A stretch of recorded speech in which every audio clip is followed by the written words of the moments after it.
from the unsuspecting members of social media around the world.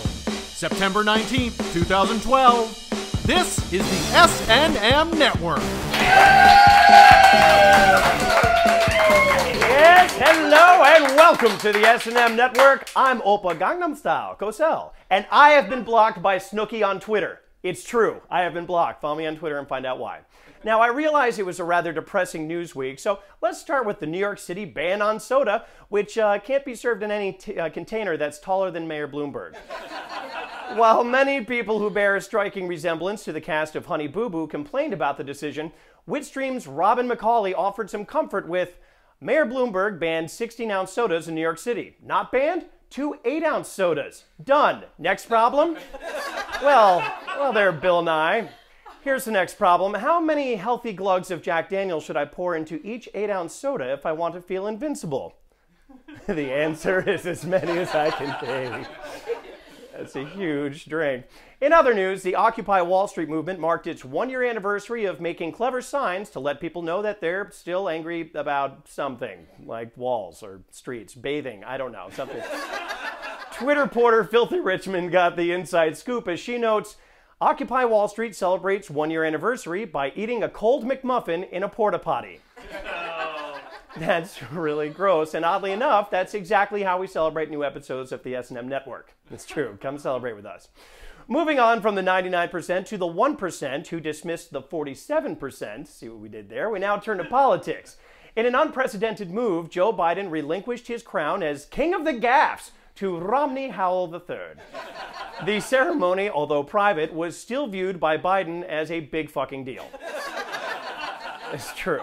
Reporter Rex Upke has exclusive insight on how the GOP candidate deals with his gaffes as he tweeted, with the day off to a bad start, Mitt Romney retreats to the campaign bus, cuddles up with his money blanket, and has a good simulated cry.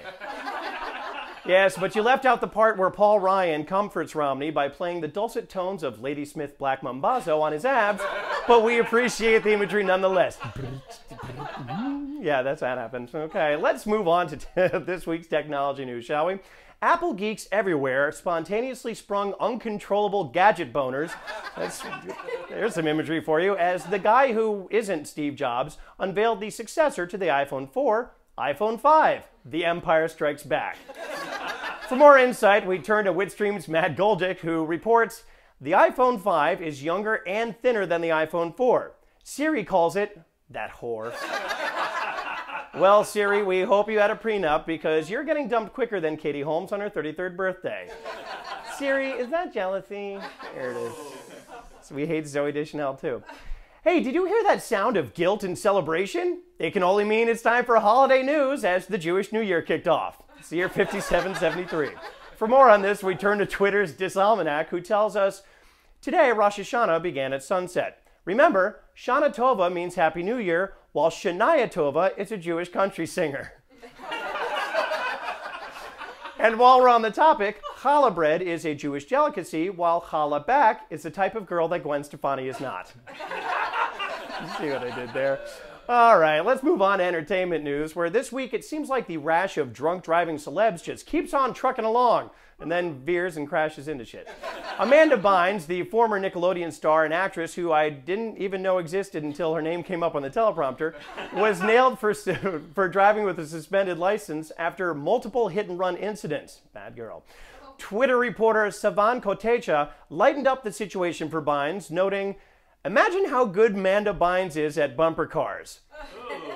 Well, I'll tell you something. It's not easy to drive while smoking pot and eating tacos, but it is how we do some of our best writing here at the S&M Network. More tacos. And in a related story, Lindsay Lohan was seen celebrating someone else having a massively publicized meltdown by going for her swim in her legendary cocaine swimming pool.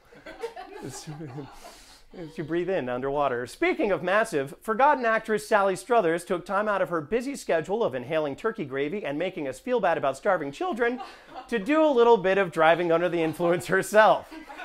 Eli Braden tweeted the following report from the scene. Police gave Sally Struthers a field sobriety test after some whiskey sprayed out of her blowhole. The most embarrassing part for the actress was when a small, emaciated African child arrived at the police department to post bail, which he's been paying off at just pennies a day.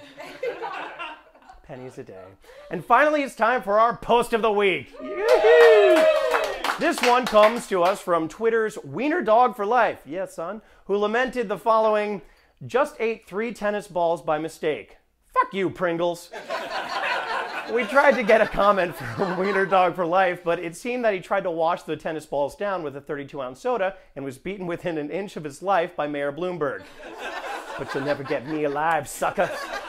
You'll never get me.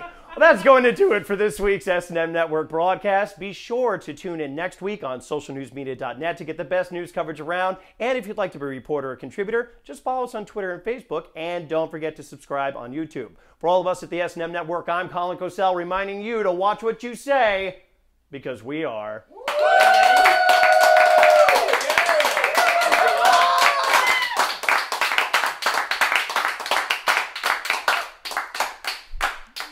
My soda's flat.